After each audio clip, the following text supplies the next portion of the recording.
የታሪክ ጥፋት ምዕራፍ ከጌታ ጋር የመዛመድን ያህል ትልቅ ክብር ምን አለ? የጌታ ወንድም የሚለው ስያሜ በራሱ ትልቅ ሥልጣንና ተሰሚነትን የሚያሰጥ ነበር። ታዲያ ይሁዳ ይህንን ታላቅ የማንነት መገለጫ ትቶ ራሱን ባሪያ ብሎ መጥራቱ ምን አይነት ጥልቅ ምስጢርን ይዟል? ይህ ውሳኔው ስለ ይሁዳ ባህሪ ብዙ ይነግረናል። እርሱ በዝናና በክብር የማይታበይ ነገር ግን በተልእኮና ለሚያገለግለው ጌታ ማንኛውንም የግል መለያውን ለመተው ዝግጁ የነበረ ሰው መሆኑን ይጠቁመናል። መልሱ ምንም ይሁን ምን አንድ ነገር ግልጽ ነው። ይህ ሰው ታላቅ ሰው ነበር። ውሳኔው፣ ድርጊቱ ሁሉም በጥልቅ ሐሳብና በመንፈሳዊ ብስለት የተመራ ነበር።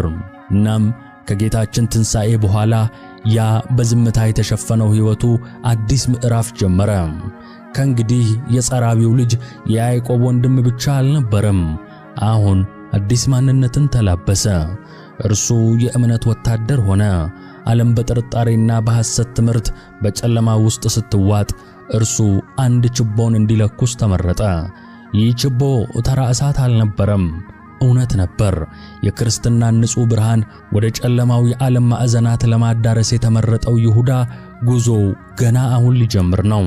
እናም ይህ ጉዞ በደምና በእንባ የተጻፈ በእምነትና በሰማዕትነት የታተመ እንደሚሆን በዚያን ጊዜ ማንም አልጠረጠረም ነበር። በወቅቱ የክርስትና እምነት በሐዋርያት ደም የተመሠረተችው ያቺ ለምለም ተክል ስሯን መስደድ ጀምራ ነበር። ቅርንጫፎቿ ወደ ዓለም ጫፎች እየተዘረጉ ፍሬዎቿን በሺዎች የሚቆጠሩ ነፍሳትን መመገብ ጀምረው ነበር። በሮም ጭካኔና በአይሁድ ተቃውሞ መካከል እምነቱ እንደ ንጋት ጮራ እየበራ ተስፋ ለሌላቸው ተስፋ እየሆነም ነበር። ሁሉም ነገር በቅድስናና በእውነት መንገድ ላይ የጸና ነበር። ነገር ግን በብርሃን ጀርባ ሁሌም ጥላ እንዳለ፣ በለመለመው አዝመራ መካከል ሳይታወቅ የሚዘራ እንክርዳድም አለ።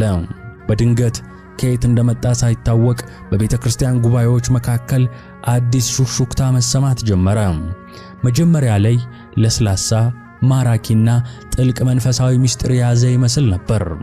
ልክ ውብ አበባ መስሎ እንደሚታይ፣ ስሩ ግን ገዳይ መርዝን እንደያዘ ተክል። ይህ ሹክሹክታ ቀስ በቀስ ወደ ትምህርትነት ተለወጠ። እውነትን የሚያጣምም፣ ቅዱስ ቃላትን እየወሰደ አዲስና የተዛባ ትርጉም የሚሰጥ አደገኛ ፍልስፍና ሆነ። ይህ የግኖስቲክ እሳቤ ነው። መርዙ በፍጥነት ይሰራጭ ጀመር። ትምህርቱ ጌታ ኢየሱስ ክርስቶስ ፍጹም አምላክ አይደለም የሚል ነበር። መንፈስ ቅዱስ ነው፣ ሥጋ ግን ርኩስ ስለሆነ ፍጹም አምላክ ሥጋ ሊለብስ አይችልም በማለት የጌታን ሰው መሆንና አምላክነት በአንድ ጊዜ የሚንድ አደገኛ ሐሳብ ሆነ።